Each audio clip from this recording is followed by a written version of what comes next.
La nación en llamas. Capítulo 19. El palacio yacía destrozado, incluso si ya había comenzado días atrás a realizarse cierta limpieza comandado por Damián, siendo que tomó la delantera ante mi estadía en Tella por asuntos referentes a la falta de gobernador, y por aquella chica de nombre Fergin. Catherine era el nombre de su hermana perdida. Dijo que ambas trabajaban como aprendices de construcción en la capital y que ese día, su hermana fue sola, ya que ella enfermó. Para cuando Catherine arribó a su hogar, debido a los disturbios generados por los rebeldes y soldados de Farfán, solo Fergin se encontraba lo suficiente lúcida para decirle que se fuera antes de que se infectara. Su último rumbo, según ella recordaba, era Tella, por lo que cuando despertó y fue atacada, controló a esos dos hombres para que la llevaran a donde supuso que su hermana pudo ir, aunque las condiciones de su viaje hizo que su herida se infectara, así como los rebeldes se contagiaran. Desafortunadamente, los refugios no portaban un control poblacional adecuado, y encontrar a Catherine, o a cualquier otra persona, sería prácticamente imposible, por lo que planeé hacer un listado en donde familiares, ya fueran en Lorde o de otros gobiernos, pudieran encontrarse. Vance me ayudó quedándose con ella, mientras ejecutaba sus enmiendas con los desertores por igual, ya que noté que simpatizó con aquella chica, aun si intentó sofocarla. Además, ir conmigo no era factible, considerando que corría el riesgo de infectarse y eso era algo que no me permitiría. Lo mismo sucedió con Agustín, quien se encargó de cuidarlas, así como ser mi fiel vigilante acerca de los pasos que ambas seguirían. ¿En verdad, eres igual a ella?, cuestionó la comandante de los desertores antes de tener que separarnos. Había sido testigo de lo sucedido, y no había por qué negarlo del mismo modo que tampoco quería hacerlo. ¿Lo que vi y sentí fue real? Muy real, le aseguré. ¿Recuerdas que me preguntaste cómo lograría cambiar siglos de tradiciones en Victoria? Levantó los hombros en asentamiento. Bueno, ya conoces la respuesta ahora. Pudiera que no conociera a Fergin, pero fui capaz de sentir el bien dentro de su ser cuando se preocupó por su hermana. Sin embargo, cuando usó su control en Vance y mis guardias, temí tanto como ellos, y es que, solo conocía a dos controladores en mi vida y no fueron precisamente las mejores personas que pude vislumbrar. Habían corrompido aquel don de la misma forma que yo lo ejecuté al matar a personas con él. No es que fuera semejante a ellos, esperaba que no, pero al final dañé a seres humanos. No vi a nadie a la redonda del palacio que no fuera soldado. Los poblados aledaños como Gelu y Valencia estaban siendo recuperados de las cenizas por la Guardia Negra que se implementó enviada desde Santiago por Borja. La Guardia Azul se mantenía alejada de los sitios de infección, ya que el virus no estaba del todo contenido. Podía haber peligro para los reales de contagiarse y efectuar un rebrote. ¿Qué pasó aquí?, espetó el comandante Guiguen una vez que plantamos los pies en la propiedad, pues el asalto de Alaric y Borja hizo que muchos murieran o huyeran durante el ataque. El desastre que permaneció en el palacio estaba siendo restablecido. La zona norte y sur yacían dañadas, ya fuera por las tropas que enviaron de Santiago y Palma, o las que provocamos nosotros días anteriores a ese para poder huir de las garras de René y rebeldes. Se comenzaron a remover desde los jardines hasta el hangar. Caminábamos entre los pedazos de los muros caídos, los cristales reventados y árboles profanados.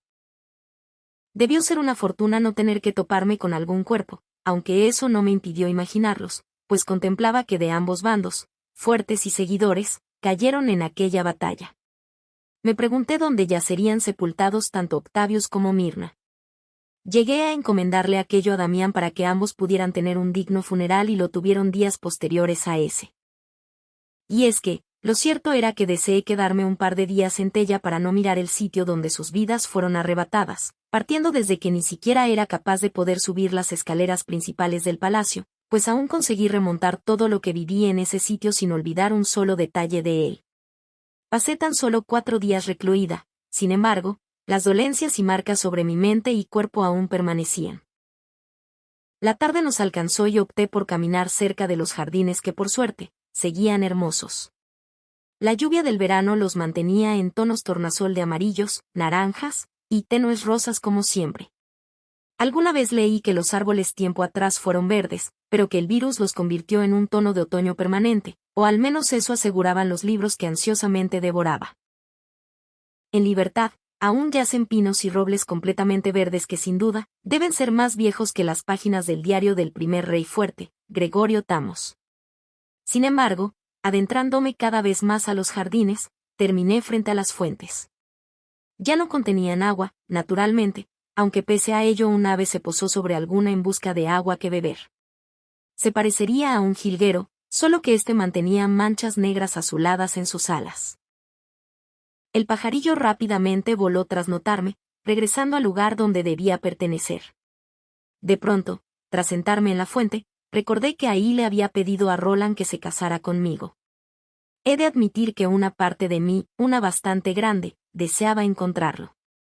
Ya habían transcurrido días, por lo que comprendí que la única manera de hallarlo ahí sería en forma de un cadáver.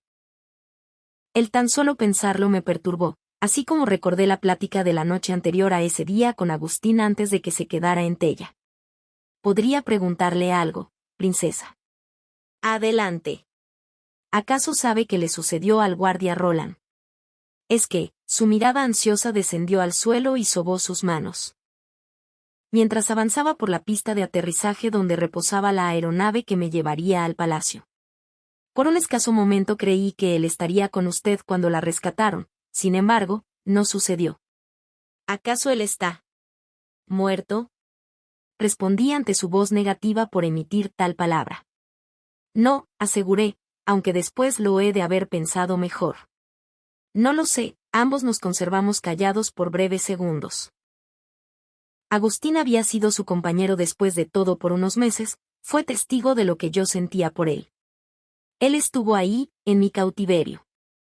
Entonces él era un rebelde, interpuse ante la idea de Agustín por pensar que Roland era un preso como yo. Es un controlador de mentes, agregué, sabiendo que él conocía lo que Fergin le hizo a Vance. Él provocó el accidente en la que mi madre y hermano murieron. Su rostro yació sumamente confundido por lo explicado, al tiempo que yo sentía liberar un poco de culpa. Necesitaba decirle a alguien todo aquello y me pareció ser él, el correcto. Roland le ordenó al general Paolo que lo estallara con él adentro. Entonces, ¿él era un espía? Espetó con repudio. Él fue un traidor todo este tiempo. Se metió a su mente y la enamoró. Sí, temo que sí, aunque por alguna razón que no comprendo del todo, no puede controlar la mía, así que yo. Mordí mi labio ante el hecho de saber que me enamoré de Ron siendo simplemente yo. Tan absurda por creer en el amor, en su amor. ¿Nadie sabe esto, Agus, y debe mantenerse de tal forma de acuerdo? Asintió. Cuida a la comandante Santillán. Lo prometo, Su Alteza. Solo me restó esperar que así como le daba la espalda a esa fuente, aquel seguidor de ojos grises se marchara de mi corazón por igual. Para cuando la noche nos alcanzó, aquella súplica tomó forma con el rostro de Damián Marven, quien vislumbré caminar hasta donde alguna vez fue el hangar. No conseguí ver a nadie a nuestro alrededor excepto nosotros, por lo que lo seguí. Los altos faroles colocados por los soldados para poder tener electricidad, iluminaban cada espacio del palacio a diferencia de su exterior, que se sumía en la rotunda obscuridad. ¿Me está evitando, general? Mi llamado provocó que girara. Me respondiera o no, contemplaba de antemano que fuera así. Lo hizo cuando se ofreció a dirigir las tropas al palacio los días anteriores, y cuando nuestras únicas conversaciones eran estrictamente referentes a estrategias y siempre con compañía. No se atrevió a poner sus ojos sobre mí, aunque yo sí en él. No me has hablado, ni siquiera te dignas a mirarme desde que no terminé las palabras, pero ambos conocíamos el resto de la oración. Finalmente sus ojos me observaron con aquel par de ojos rojos penetrantes que conservaba. Se acercó con lentitud y acto seguido, sus dedos se posaron en mi nariz todavía hinchada por haber estado rota. Los deslizó hasta mi mejilla amoratada. Golpes de Micaela que aún le restaban días para sanar. Lo lamento tanto, susurró con un tono melancólico y furioso en semejante proporción. Lamento lo que ellos te han hecho. De inmediato, supe que se refería a su tío y prima. Él se disculpaba por algo que no hizo en absoluto. Damián Marven Farfán. Ese es tu nombre, ¿cierto? No perdí mi vista en él. Yo sé quién eres, y puede que sí, que seas terco y testarudo, pero también eres honesto y justo. Nunca dudes de quién eres ni mucho menos te avergüences, pues es el hombre y no el nombre lo que te define. Coloqué mi mano en su hombro para que me mirara por igual. Tal vez yo no la conocí y tú no la recuerdes, pero cualquier persona que decida salvar a niños de una subasta para no ser esclavos, es digna de no olvidarse. Tu madre era una Farfán y por ella bien mereces nunca olvidar tu apellido. ¿Entendiste? ¿O acaso debo ofrecerte otro sermón? Damián siempre me alentaba y ya era hora de regresarle un poco de sus palabras. Así que no vuelvas a disculparte conmigo a menos que realmente debas hacerlo o lo sientas, ¿de acuerdo? Sonreí al tiempo que él me otorgó el mismo gesto. Su mano continuaba bordeando mi moretón en la mejilla. La caricia se movió hasta mi cuello para atraer mi cuerpo al suyo y besarme. Uno distinto a los que recibí de su boca. Corto, y con apenas nuestros labios rozándose. Fue algo más urgente y necesario de su parte. En cuanto a mí, supongo que lo permití porque quizás se lo debía. Pudiera que concediera aquel beso por las razones equivocadas, sin embargo, me encontré deseando que durara un poco más, incluso si me remontó al mismo sentimiento cuando Roland lo hizo en la huida del palacio. Tan veloz y sorpresivo que ni siquiera me permití colocar sentimiento alguno, pero que sin temor a equivocarme ambos besos contenían algo similar. Tristeza. Era yo una especie de consuelo para aquel par, así como ellos eran los míos. Mis ojos permanecieron abiertos en aquel ligero arranque del general, pese que los suyos se conservaron cerrados en el acto. No pediré disculpas por eso, exclamó en voz baja cuando sus labios dejaron los míos con apenas milímetros de distancia. No deseo que lo hagas, espeté en el mismo secreto, causando que sonriera de esa forma que solo lo hacía cuando estaba conmigo. Le hubieras agradado. Yo sé que te hubiera agradado José de haberlo conocido, no sé por qué comenté aquello. Tal vez para evitar el silencio ante su acto anterior. Entonces permíteme conocerlo. Cuéntame de él y deja que su esencia no se marche jamás. La vida se cuenta mucho más que solo en ciclos. Acaricié su rostro con anhelo. ¿Cómo lo haces? Pregunté. ¿Cómo es que encuentras las palabras correctas en momentos tan precisos? Bueno, es sencillo hacerlo cuando se está al lado de la persona correcta. Enmudecí. Ambos lo hicimos, pues éramos fuertes criados para no mostrar nuestros sentimientos y a pesar de ello, él seguía siendo alguien con quien yo encontraba calma. Deseé permanecer de ese modo con él a su lado, pero lamentablemente existían responsabilidades, así que regresamos a la realidad, y nos unimos con los soldados y comandantes de nuevo, mientras le describía cómo era José, y de lo mucho que le gustó aquella tarta que algún día le llevé. Sin embargo, cuando preguntó cómo lo había conocido, una parte de mí recordó a Roland. Terminé por omitirlo de la historia, pero en el fondo supe que de no haber sido por Ron, yo jamás me hubiera atrevido a salir del palacio y por consiguiente, nunca hubiera conocido a José ni al resto. Y es que él me había quitado tanto con la misma proporción que me había dado. La noche se profundizó al son de la cena, cuando una ligera lluvia nos invadió. Todos corrieron a refugiarse en sus tiendas y yo a la estancia privada que se encontraba dentro del jet donde viajé. Damián, mi Cora. Mi mente es un desastre por ahora, le dije antes de separarnos. Uno muy grande y en lo único en lo que puedo pensar en estos momentos, es en restablecer el orden de Victoria y proteger a nuestra gente, ¿lo comprendes, cierto? Afirmó con un movimiento de su cabeza al tiempo que caminábamos por la bifurcación que nos separaría. Quizás no yacía satisfecho de lo que le confesé, pero lo aceptó. Y fue por eso que le detuve. Tomé su mano para que me mirara y agregué. Sin embargo, también debes saber que tu compañía me es muy grata, y no quisiera que te alejaras de mí. Entrelacé sus dedos con los míos por un segundo, al ritmo de la lluvia cayendo de forma más severa. Hemos de separarnos con el viento de testigo. Al día siguiente, el sonoro rugido de motores provocó que todos saliéramos de nuestros itinerarios. Sonreí ligeramente al percatarme de que quien emergía de aquel jet era mi hermano, aunque aquel sentimiento pronto se reemplazó por enfado, tras haberme desobedecido y no quedarse en Santiago. Se miraba como un verdadero príncipe, imponente con su elegante atuendo y porte pétreo, flaqueado por sus guardias. ¿Qué haces aquí? Sí, a mí también me da gusto verte, hermanita. Ven. Ofe, me remedó, provocando que mis manos fueran a mis caderas con irritación. ¿Qué? Dijiste que dos tamos no pueden estar en el mismo jet o transporte, pero no mencionaste nada acerca de permanecer en el mismo lugar, suspiré resignada, dejándome abrazar por él. Después de todo, llevaba una semana sin verlo. Traigo noticias.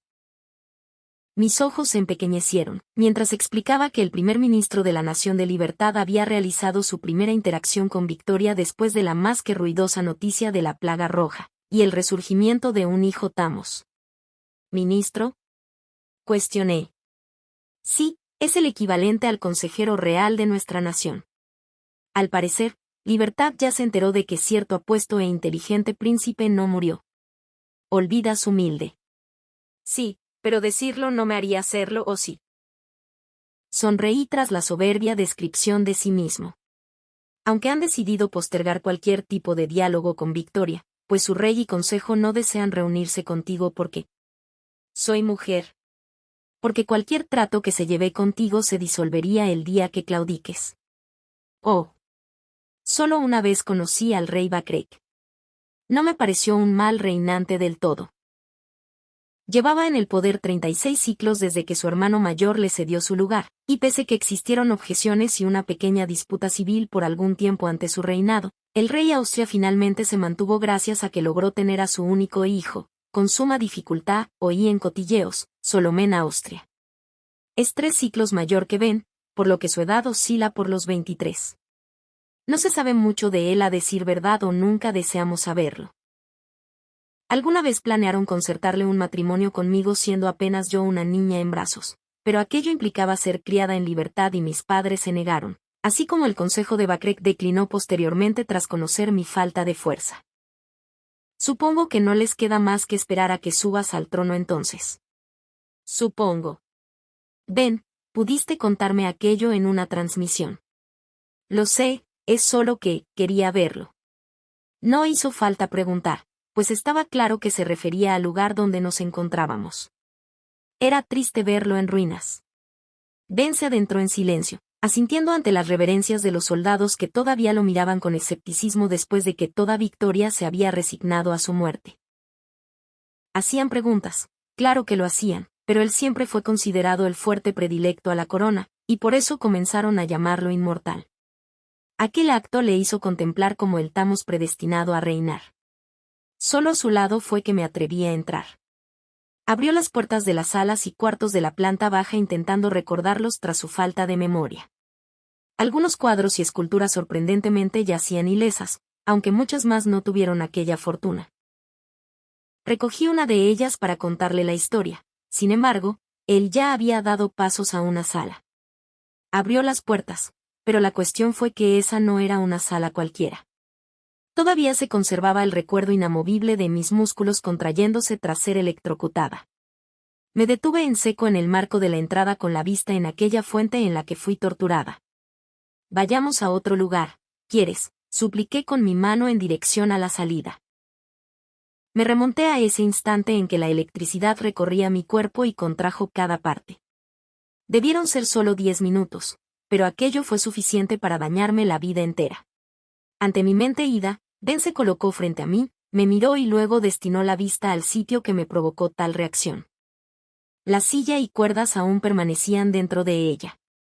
Ofe, aún no me has contado lo que pasó cuando esos rebeldes te tuvieron aquí. Mi hermano había intentado sutilmente preguntar lo sucedido en mi encierro e incluso cuestionó si durante él había sido violentada más que solo con tortura. No abusaron de mí si es lo que preguntas, pero ya no tiene caso recordarlo, Ben. Además, tú tampoco me has contado nada de ti, cambié el tema. Ya te lo he dicho. No recuerdo nada. Tú me ayudarás cuando sepas cómo hacerlo, pero no cambies el tema. ¿Acaso uno de esos rebeldes fue el que te marcó con esa S en el cuerpo? Una mirada acusatoria se dirigió a él. Vamos, Ofe, estuve contigo cada momento cuando te desmayaste en mis brazos, y permanecí pendiente cada segundo de ti. No dejaría que nadie colocara una mano sobre ti a menos que fuera para curarte. Un gesto de lindura quiso emerger, aunque estaba llena de vergüenza porque lo supiera. Su nombre es Diego y es un hijo de alguien como yo, un fuerte sin fuerza.